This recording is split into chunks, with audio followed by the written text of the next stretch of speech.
Hi everyone, क्या हाल चाल। Welcome to Unacademy in toppers. My name is Siddhesh Hemnani और केमिस्ट्री एजुकेटर एंड मेंटोर। सफलता सीरीज के एक और वीडियो में आप सभी का स्वागत है। इस पर्टिकुलर वीडियो में हम लोग बेटा थर्मोडायनेमिक्स को 15 से 20 मिनट में खत्म करेंगे। इस सीरीज की बेटा एक प्लेलिस्ट बन चुकी है।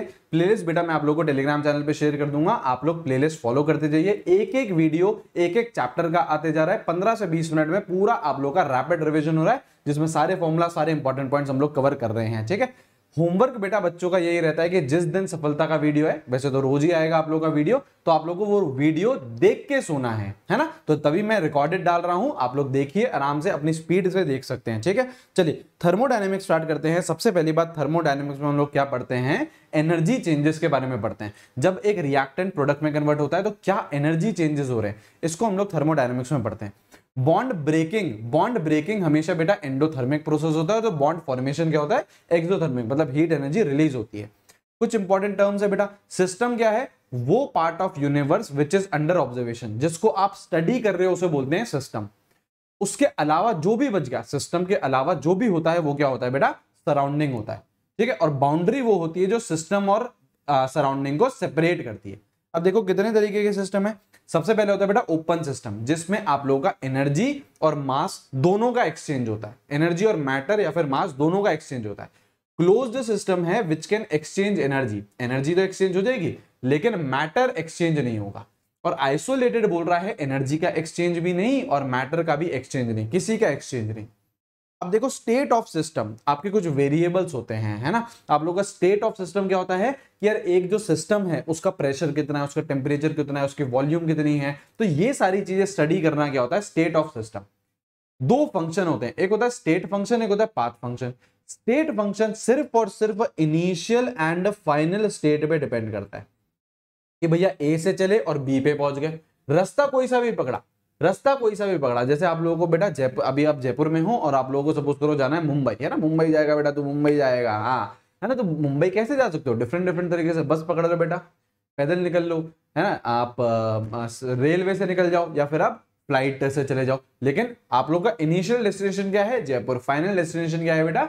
मुंबई। तो इनिशियल और फाइनल पे सिर्फ और सिर्फ जो डिपेंड करती हैं चीजें, वो होती है स्टेट फंक्शन, है ना। आप बस से जाओ, रेलवे से जाओ, पैदल जाओ, फ्लाइट से जाओ, कुछ फर्क नहीं पड़ता। कौन सा रास्ता लिया उससे फर्क नहीं पड़ता। लेकिन पाथ फंक्शन बोल रहा है कि कौन सा रास्ता लिया। बस से जाओगे तो अलग वैल्यू आएगी, है ना। फ्लाइट से जाओगे तो अलग वैल्यू आएगी। तो पाथ फंक्शन क्या है? जो पाथ पे डिपेंड करता है। एक बात ध्यान रखना, थर्मोडायनेमिक्स में सिर्फ दो ही पाथ फंक्शन होते हैं, वर्क और हीट। इसके अलावा जो भी लिखा हुआ है, volume, pressure, temperature, internal energy, entropy, gives free energy, enthalpy, जो भी लिखा हुआ है सब क्या होते हैं? स्टेट फंक्शन होते हैं। केवल दो पाथ फंक्शन होते हैं। अब यहां देखिए दो तरीके की प्रॉपर्टी। एक होती है बेटा इंटेंसिव, जो मास से इंडिपेंडेंट होती है, मास पे डिपेंड नहीं करती। जैसे बेटा ये सब एग्जांपल्स हैं, ये सब एग्जांपल्स है बेटा, आप लोगों को पढ़ने हैं, ध्यान रखने हैं। एक होती है एक्सटेंसिव प्रॉपर्टी, जो मास पे डिपेंड करती है। अगेन ये सब एग्जांपल है। एक इंपॉर्टेंट बात मैं आप लोगों को बता दूं कि अगर यहां पे देखो इंटेंसिव में देखो, अगर कहीं पे भी मोलर वर्ड लगा हुआ है या कहीं पे भी स्पेसिफिक वर्ड लगा हुआ है तो वो इंटेंसिव बन जाती है। जैसे देखो स्पेसिफिक हीट या मोलर हीट, ठीक है। यहां पे देखो सिंपली हीट है, सिंपली हीट कैपेसिटी, तो ये क्या है? एक्सटेंसिव। और अगर इसी हीट कैपेसिटी में मोलर या स्पेसिफिक वर्ड लगा दूंगा तो क्या बन जाएगी? इंटेंसिव। कितने प्रोसेस हैं बेटा? Types of processes. आप लोग ये सारे टाइप ऑफ प्रोसेसेस हैं। जैसे आपका आइसोथर्मल, जहां पे टेम्परेचर कांस्टेंट है, isobaric pressure constant, isochoric volume constant, adiabatic जहां पे हीट नहीं एक्सचेंज होती है, क्यू जीरो हो जाता है। क्यू क्या हो जाता है? जीरो। साइक्लिक प्रोसेस बेटा नाम से ही पता चल रहा है, जहां पे इनिशियल और फाइनल स्टेट सेम हो जाती है। मतलब जयपुर से चलना स्टार्ट करा, घूम फिर के बेटा भ्रमण करके पूरे के पूरे जयपुर में ही आ गए, तो इनिशियल और फाइनल स्टेट क्या हो जाती है? सेम। और यहां पे चेंज इन स्टेट फंक्शन क्या हो जाता है? जीरो हो जाता है। अब यहां पे देखो वर्क पढ़ते हैं, बिल्कुल पढ़ते हैं। अगर आपको कोई ग्राफ दे रखा है प्रेशर और वॉल्यूम का और उसका आप एरिया निकालोगे तो area under PV graph is what? Work done. ये आपके फॉर्मूला होता है वर्क डन का। और ध्यान से सुनना, जब एक्सपेंशन होता है तो work done is negative, compression में work done is positive. Work done negative का मतलब क्या है? सिस्टम ने काम करा है, सिस्टम काम कर रहा है। और वर्क डन पॉजिटिव का मतलब सिस्टम पे काम हो रहा है, वर्क डन ऑन सिस्टम। ठीक है, अब यहाँ पे देखिए, यहाँ पे देखिए, यहाँ पे देखिए, ये आप लोगों के रिवर्सिबल और इरिवर्सिबल प्रोसेसेस के दे रखे हैं। ये समझना, जो रिवर्सिबल होता है ये आइडियल होता है, असली में एग्जिस्ट नहीं करता। ये क्या होता है? आपका रियल होता है। यहाँ पे बहुत सारा टाइम लगता है और इनफाइनाइट स्टेप्स लगते हैं। यहाँ पे आप लोग का फाइनाइट टाइम लगता है और एक या दो ही स्टेप होते हैं। ठीक है, ठीक है। यहाँ पे ये समझ लेना, रिवर्सिबल में pressure external is variable, irreversible में प्रेशर एक्सटर्नल इज कांस्टेंट। ठीक है। अब यहाँ पे देखो हीट के बारे में, हीट कब फ्लो होती है? जब टेम्परेचर डिफरेंस होता है। यहाँ पे देखो मैंने साइन कन्वेंशन दिखा रखा है। अगर सिस्टम पे काम हो रहा है, देखो एरो कहां पे? सिस्टम की तरफ। अगर सिस्टम पे काम हो रहा है तो पॉजिटिव, सिस्टम वर्क कर रहा है, सिस्टम वर्क कर रहा है तो नेगेटिव। ऐसी अगर हीट सिस्टम को दे रहे हो तो पॉजिटिव, सिस्टम से हीट रिलीज हो रही है तो नेगेटिव। ठीक है। और ये आप लोगों के कुछ एनर्जी के यूनिट्स हैं, calorie, joule, litre radium, litre bar. ये दो इंपॉर्टेंट है जो आप लोगों को याद होनी चाहिए। अब यहां पे देखो इंटरनल एनर्जी। इंटरनल एनर्जी क्या होती है बेटा? दुनिया जहां की सारी एनर्जीज ऐड कर दो तो जितनी भी एनर्जी निकल के आएगी, potential, kinetic, electronic energy, nuclear energy, vibration energy, सब ऐड कर दो तो वो क्या होती है? Internal energy. It is an extensive property, mass पे डिपेंड करेगी, स्टेट फंक्शन है। ठीक है, स्टेट फंक्शन। और देखो क्या बोल रहा है, we can not find absolute value of internal energy. Absolute value नहीं निकालते, हमेशा आप क्या निकालते हो? चेंज निकालते हो। हमेशा आप क्या निकालते हो? चेंज। तो डेल्टा ई पॉजिटिव तो इंटरनल एनर्जी इंक्रीज हो रही है, फाइनल की ज्यादा है इनिशियल से। इंटरनल एनर्जी नेगेटिव तो फाइनल की कम है इनिशियल से। ठीक है। एक बात ध्यान रखना, ग्रेविटेशनल एनर्जी को आप इंटरनल एनर्जी में काउंट नहीं करते। First law of thermodynamics, delta U is Q plus W, delta U is Q plus W. ठीक है। Energy can neither be created nor be destroyed. ठीक है। अब आ जाइए आइसोथर्मल प्रोसेस। अगर आइसोथर्मल प्रोसेस है तो टेम्परेचर कांस्टेंट है। हाँ, अब देखो क्या बोल रहा है, for ideal gas internal energy depends only on temperature. Ideal gas के लिए इंटरनल एनर्जी किस पे डिपेंड करती है? सिर्फ और सिर्फ टेम्परेचर पे। और अगर टेम्परेचर ही कांस्टेंट है, टेम्परेचर चेंज नहीं हो रहा, तो इंटरनल एनर्जी भी चेंज नहीं होगी। तो फर्स्ट लॉ क्या बन जाएगा? Q equals to minus W. ऐसी आइसोकोरिक है, वॉल्यूम कांस्टेंट। अब वॉल्यूम ही चेंज नहीं हो रही तो वर्क डन जीरो। हम लोग वर्क कौन सा पढ़ते हैं? पीवी वर्क पढ़ते हैं। तो अगर वॉल्यूम ही चेंज नहीं हो रही तो वर्क डन क्या हो जाएगा? जीरो हो जाएगा। और डेल्टा यू किसके बराबर हो जाएगा? Q के। डेल्टा यू किसके बराबर हो जाएगा? Q के। ठीक है। अब यहां देखिए साइक्लिक प्रोसेस है तो again change in state function zero, तो Q is minus W, Q is minus W. Adiabatic है तो Q जीरो हो गया, इंटरनल एनर्जी किसके बराबर आ गई? वर्क डन के। और अगर आइसोबेरिक है तो pressure is constant, pressure is constant. और यहीं से ही क्या डिफाइन होती है आपकी? एंथैल्पी। एंथैल्पी में जो सबसे कॉमन फॉर्मूला आप यूज करने वाले हो वो है बेटा ये, delta H equals to delta U plus P delta V. और इस पी डेल्टा वी को हम क्या लिख सकते हैं? Delta energy R T, delta energy R T. यहां पे देखो डेल्टा H को क्या लिख रखा है? Heat at constant pressure. Delta U को क्या लिख रखा है? Heat at constant volume. ये भी लिख सकते हैं। डेल्टा एनर्जी निकालने आता है। डेल्टा एनर्जी कैसे निकलता है? गैसियस मोल, देखो गैसियस मोल प्रोडक्ट के माइनस गैसियस मोल रिएक्टेंट के। बिल्कुल सही है। डेल्टा एनर्जी जीरो, यहां पे देखो डेल्टा एनर्जी जीरो हो जाएगा। ये अगर जीरो हो गया तो डेल्टा एच और डेल्टा यू बराबर। अगर डेल्टा एनर्जी पॉजिटिव तो डेल्टा एच बड़ा, डेल्टा एनर्जी नेगेटिव तो डेल्टा एच छोटा। ठीक है, ये चीज ध्यान रखिएगा, यहां से सवाल पूछा जाता है। अब आ जाइए हीट कैपेसिटी पे। हीट कैपेसिटी और specific heat capacity, molar heat capacity कुछ नहीं है, ये आप लोगों के फॉर्मूले से। स्पेसिफिक हीट कैपेसिटी में मास से डिवाइड कर देना, मोलर हीट कैपेसिटी में मोल से डिवाइड कर देना। ये जो मोलर हीट कैपेसिटी है दो तरीके की होती है, कांस्टेंट प्रेशर पे Cp, कांस्टेंट वॉल्यूम पे Cv। जब इसको थोड़ा सा आप सॉल्व करते हो तो ये क्या निकलता है? Qp का क्या फॉर्मूला होता है? Ncp delta T. Qv का क्या फॉर्मूला होता है? Ncv delta T. Qp क्या था? Delta H. देखो अभी मैंने बताया आप लोगों को, यहाँ पे देखो देखो डेल्टा एच क्या है? Qp। और डेल्टा यू क्या है? Qv। तो यहाँ पे देखो यही चीज यूज करिए। Qp की जगह क्या लिख दिया? Delta H. Qv की जगह क्या लिख दिया? Delta U. अब बहुत ही रिसेंटली आप लोगों से मेयर्स फॉर्मूला ये चीज पूछी गई है, Cp minus Cv is R. ये PyQ में आ चुका है। एक मोल के लिए R होता है, N मोल्स के लिए NR बोल दो।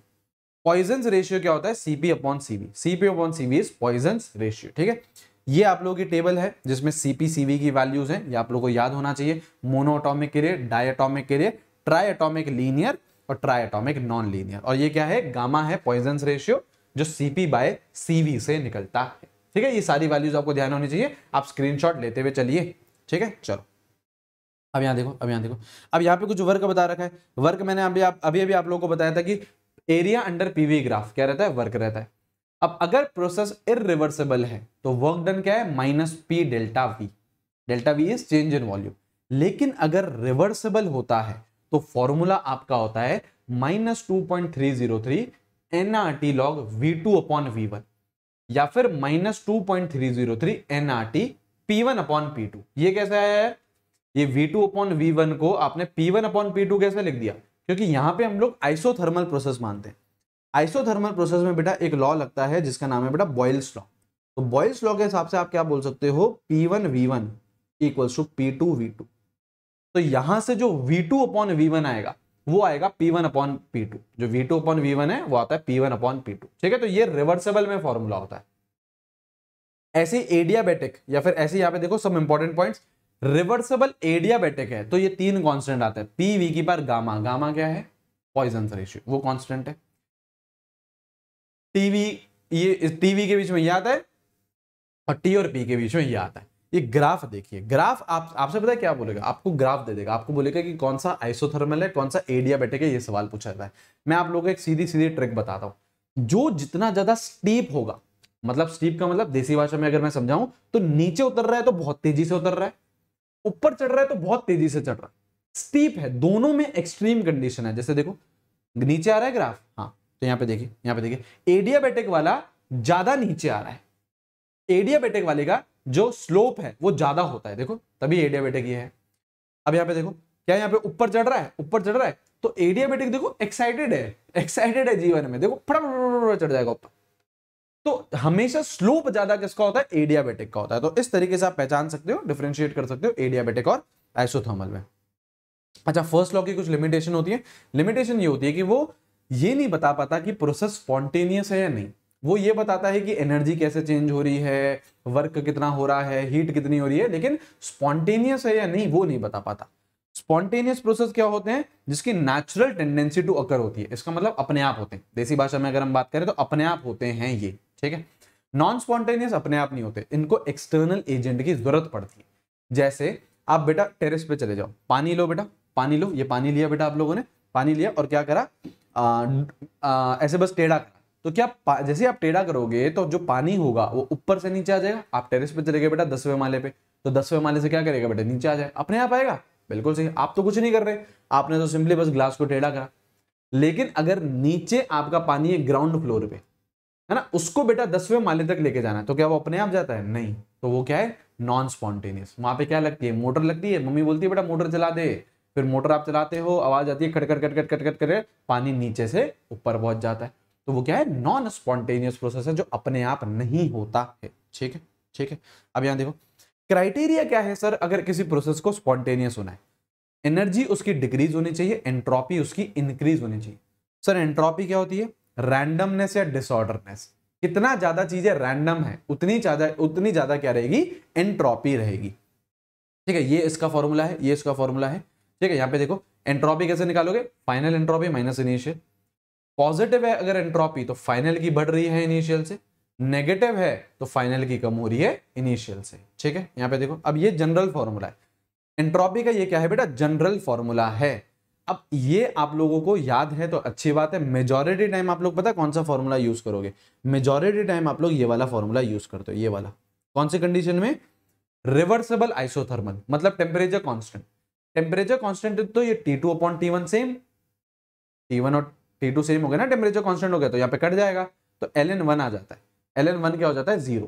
तो ये पूरा टर्म क्या हो जाता है बेटा, 0 हो जाता है। तो बसता क्या है, सिर्फ और सिर्फ ये और V2 अपॉन V1 को आपने क्या लिख दिया, P1 अपॉन P2 लिख दिया। ऐसे अगर आइसोकोरिक है तो V1 और V2 बराबर, ये दोनों बराबर कैंसिल हो जाएगा, तो यहाँ पे 1 बचेगा, तो ln1 क्या हो गया, 0। तो ये पूरा टर्म 0, तो सिर्फ और सिर्फ ये बचता है, सिर्फ और ये बचता है। ठीक है, अच्छा ये हम लोगों को पता है जो गैसियस मॉलिक्यूल्स होते हैं वो ज्यादा रैंडम होते हैं, तो एंट्रोपी गैस की सबसे ज्यादा, एंट्रोपी गैस की सबसे ज्यादा, देन लिक्विड की, देन सॉलिड की। बिल्कुल सही है। यहाँ पे देखिए डेल्टा एनजी पॉजिटिव तो delta S positive, delta n g negative तो delta S negative, delta n g 0 तो डेल्टा एस भी 0। बिल्कुल सही है, ये सारी चीजें दे रखी हैं। अब यहाँ पे देखो एंट्रोपी आप कैसे निकाल सकते हो, एनर्जी अपॉन टेम्परेचर। तो एनर्जी देखो जैसे डेल्टा एच फ्यूजन, एंथैल्पी क्या होती है, एनर्जी होती है, तो डेल्टा एस कैसे निकालोगे, डेल्टा एस कैसे निकालोगे, delta H upon T.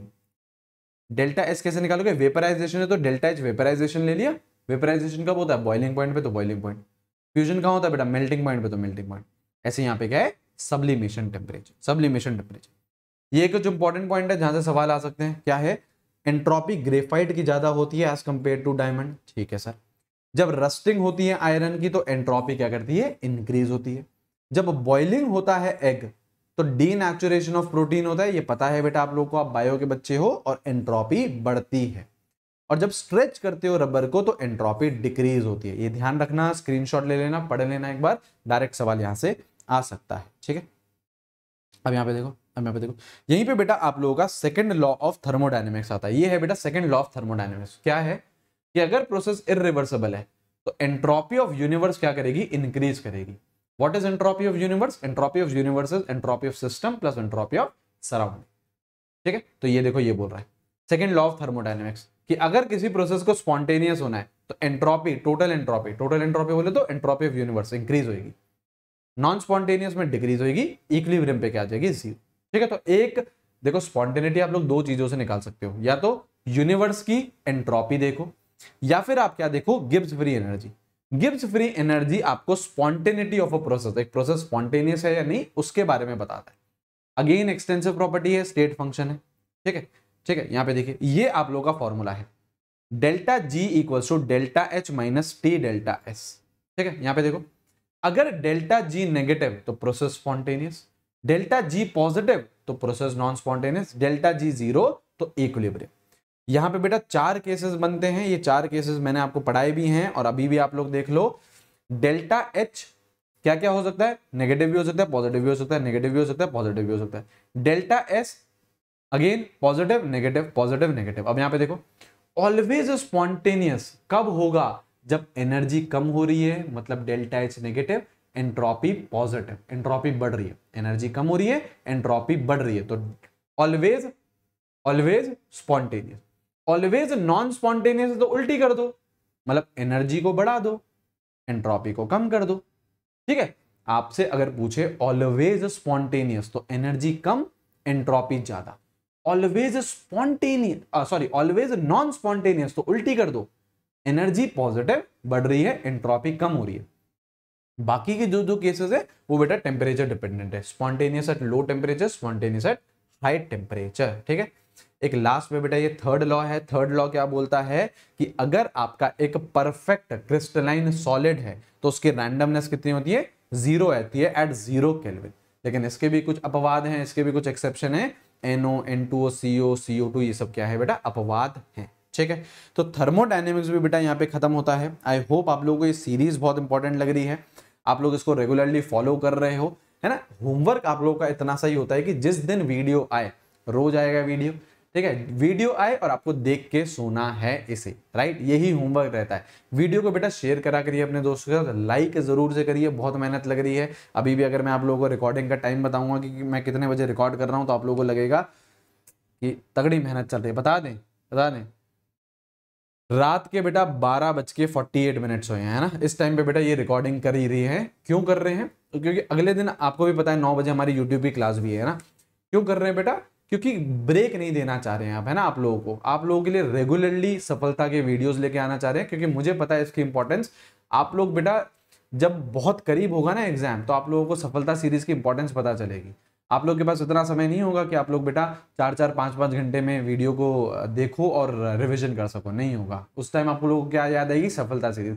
15 minute में कोई हमारा रिवीजन करवा दे तो बेस्ट हो जाए। ठीक है, बाकी बेटा आपको पता है AIMT चल रहा है, AIMT दीजिए। 7 free full length mock test मिल रहे हैं, रैंक प्रेडिक्टर मिल रहा है, ऑफलाइन भी दे सकते हो, ऑनलाइन भी दे सकते हो। हर संडे को आप लोगों का टेस्ट है। ठीक है, तो मेक श्योर आप लोग इसे दे। कोड बेटा आपको पता है, स्पार्टन आर्मी है हम लोग, तो कोड आप स्पार्टन लगा दीजिएगा। ठीक है, चलो बेटा शेयर करिएगा अपने सभी दोस्तों के साथ। मिलते बेटा हम लोग हमारे नेक्स्ट सफलता के वीडियो में। ऑलराइट, अच्छे से बढ़िए, टेक केयर, बाय बाय।